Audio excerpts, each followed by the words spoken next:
नमस्कार, मैं हूं अंकुर। आप देख रहे हैं सत्य हिंदी का न्यूज बुलेटिन।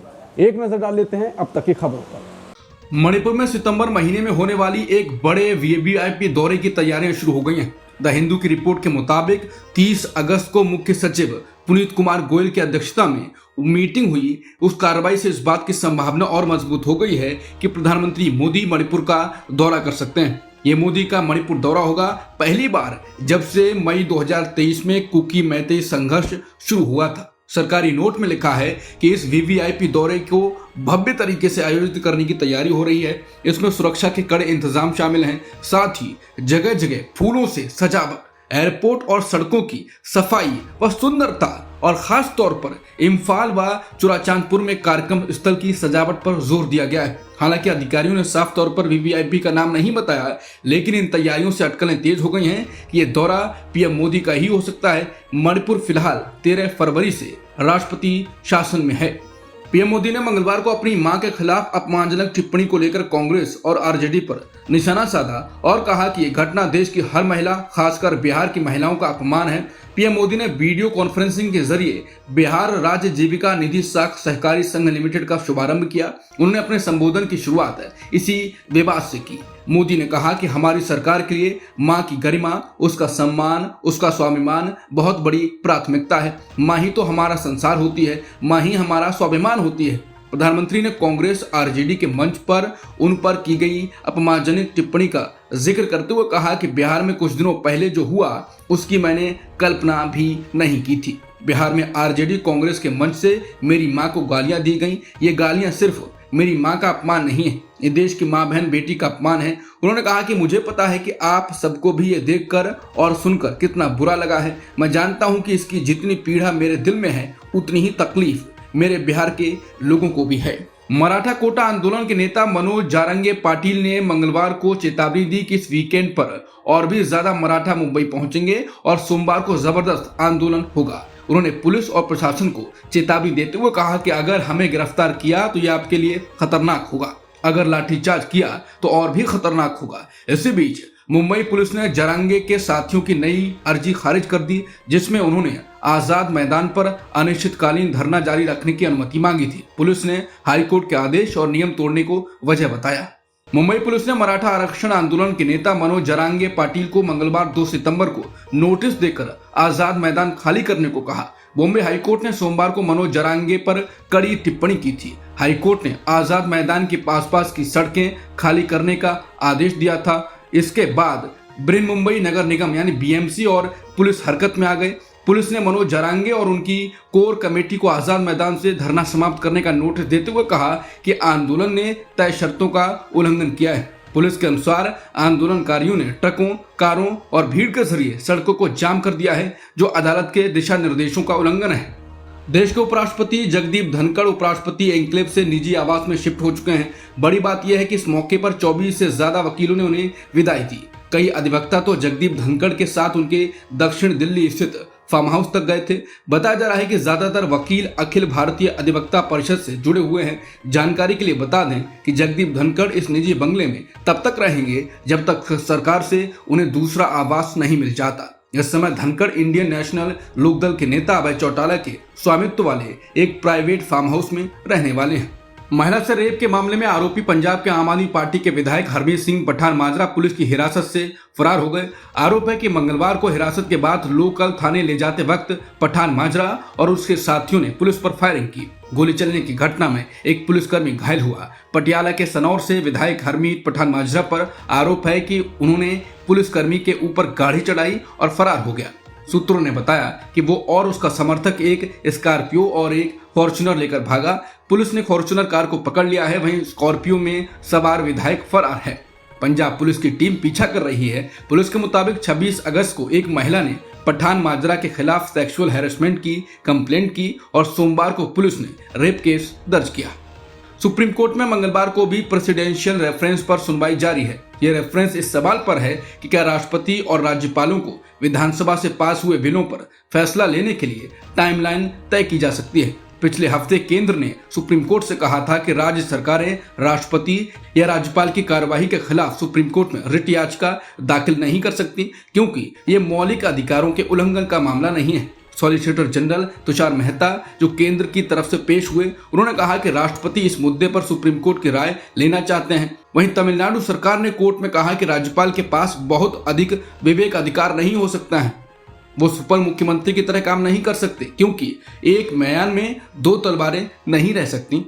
अमेरिका के राष्ट्रपति ट्रंप द्वारा भारत पर रूसी तेल खरीदने को लेकर हैवी टैरिफ लगाने के फैसले को एक बड़े यूएस एक्सपर्ट ने भारी भूल बताया। शिकागो यूनिवर्सिटी के प्रोफेसर और इंटरनेशनल रिलेशन स्पेशलिस्ट जॉन मियर्सहाइमर ने कहा, यह कदम भारत अमेरिका रिश्तों को जहरीला बना रहा है। मियर्सहाइमर ने कहा कि भारत किसी भी हाल में रूस से तेल खरीदना बंद नहीं करेगा। सेकेंडरी टैरिफ भारत पर काम नहीं करेंगे। ट्रंप ने रिश्तों को बिगाड़ दिया है। उन्होंने दावा किया कि ट्रंप ने पीएम मोदी से 4 बार फोन पर बात करने की कोशिश की, लेकिन मोदी ने कॉल रिसीव नहीं किया। इसके चलते भारत अब रूस और चीन के और करीब जा रहा है।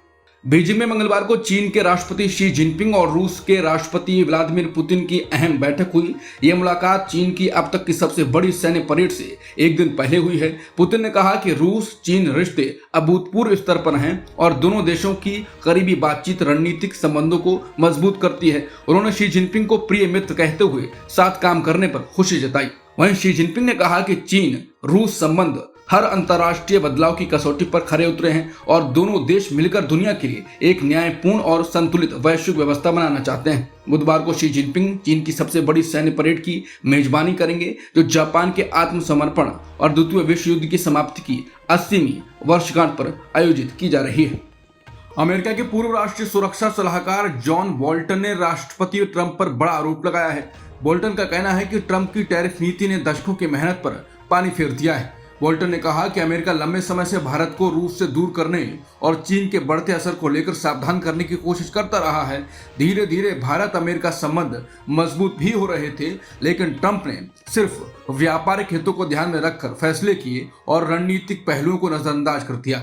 उनके मुताबिक इससे भारत और अमेरिका के रिश्तों में दरार आ सकती है और चीन को इसका सीधा फायदा मिल रहा है। बोल्टन ने चेतावनी दी कि अगर हालात ऐसे ही रहे तो भारत फिर से रूस और चीन के करीब जा सकता है। अमेरिकी सरकार में ट्रेड एडवाइजरी पीटर नवारो ने एक बार फिर भारत पर हमला बोला है। दरअसल इस बार उन्होंने सोमवार को हुई पीएम मोदी, रूसी राष्ट्रपति व्लादिमीर पुतिन और चीनी राष्ट्रपति शी जिनपिंग की चीन में शंघाई सहयोग संगठन शिखर सम्मेलन में हुई बैठक पर बड़ा बयान दिया।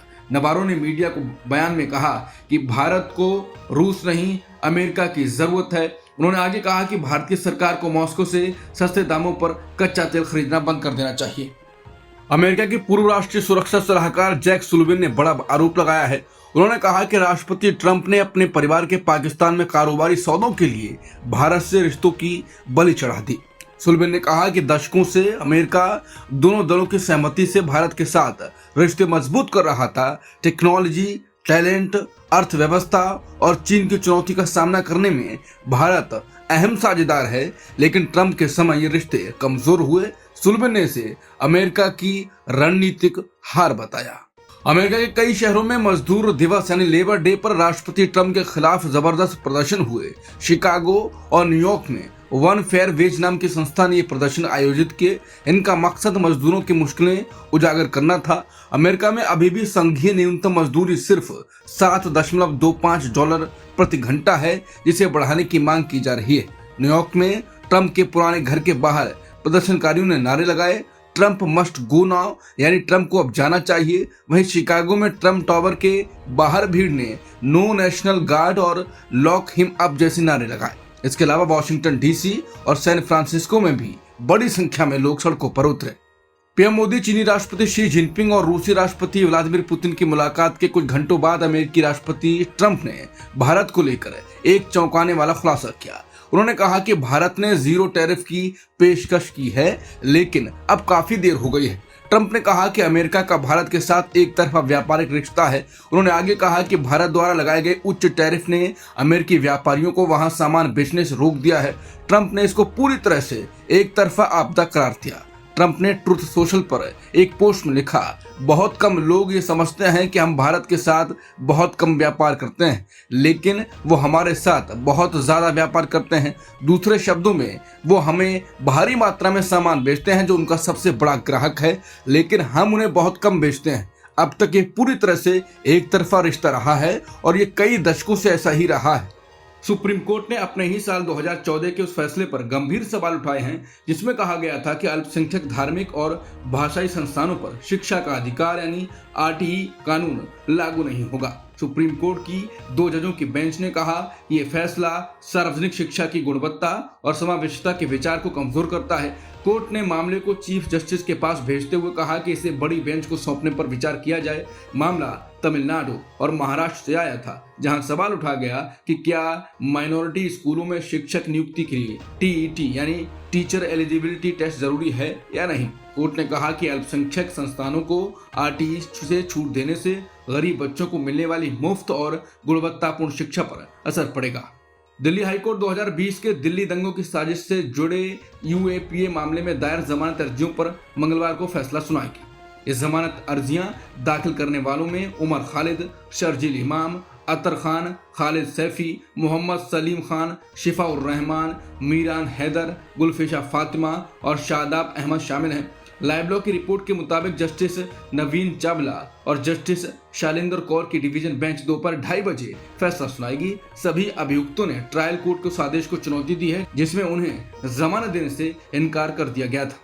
कांग्रेस नेता दिग्विजय सिंह ने सत्य हिंदी से बात की है। सत्य हिंदी पर वरिष्ठ पत्रकार शीतल प्रिंस सिंह ने उनसे बात की है। जो वीडियो आज अपलोड किया जाएगा इसमें उन्होंने बताया है कि क्यों उन्होंने ओसामा जी कहा था। इसके अलावा उन्होंने बताया है कि संजय गांधी के कहने पर माधवराव सिंधिया को 1979 में दिग्विजय सिंह कांग्रेस में लेकर आए थे। कमलनाथ से मतभेदों को लेकर कहा है कि कमलनाथ मेरे मित्र हैं, उन्होंने मुझे संजय गांधी से मिलवाया था और साथ ही ये भी कहा कि वो इस्लामिक सांप्रदायिकता के विरोधी हैं। इसके अलावा कांग्रेस को कार्डर बेस्ड पार्टी बनाना पड़ेगा और बहुत से मुद्दों पर उन्होंने बात की है। ज्यादा जानने के लिए आज उनके इंटरव्यू को आप सुन सकते हैं, देख सकते हैं। ऑस्ट्रेलिया के तेज गेंदबाज मिचेल स्टार्क ने मंगलवार 2 सितंबर 2025 को अंतर्राष्ट्रीय टी20 से संन्यास की घोषणा की। 35 वर्षीय स्टार टेस्ट, वनडे और आईपीएल सहित घरेलू टी20 लीग के लिए उपलब्ध रहेंगे। मिचेल स्टार्क ने पिछले साल कैरेबियाई विश्व कप के बाद से कोई टी20 अंतर्राष्ट्रीय मैच नहीं खेला है। अब तक की खबरों में इतना ही। बाकी खबरों के लिए बने रहिए सत्य हिंदी के साथ।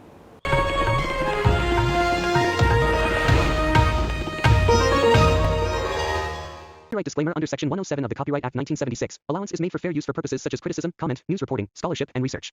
Fair use is a use permitted by copyright statute that might otherwise be infringing.